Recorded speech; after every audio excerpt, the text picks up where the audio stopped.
Today's organization is leaner, faster, more dependent on teams who work across multiple networks to get things done.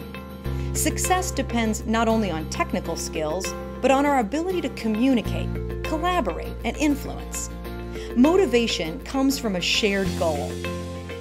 We actually have worked with Dale Carnegie to do a lot of customized training. So we have training at multiple different levels. And really, all of the training is focused on teaching emerging leaders on how to lead through what is more and more aggressive and fast-paced change.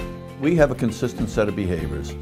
And one of the things that we've learned through Dale Carnegie is you've got both your external clients, but you have your internal clients too. And you want to treat your people inside as consistently as you treat your clients and your customers outside. Research indicates that up to 85% of our success in a socially networked world depends on the attitudes and soft skills that connect all of us at our core.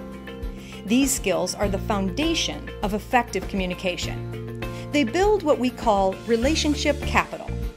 No less valuable an asset than money in the bank or machines on the plant floor, relationship capital is at the heart of a network of people who work well together.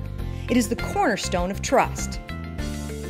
Dale Carnegie works with my team in building relationship capital with them and gaining their trust and being able to be effective in transferring skills and competencies onto my team. And I think it works also in the way that my team in turn works with our customers in building relationships and trust between us and our customers. I think is an effective way of selling and of handling an organization in general.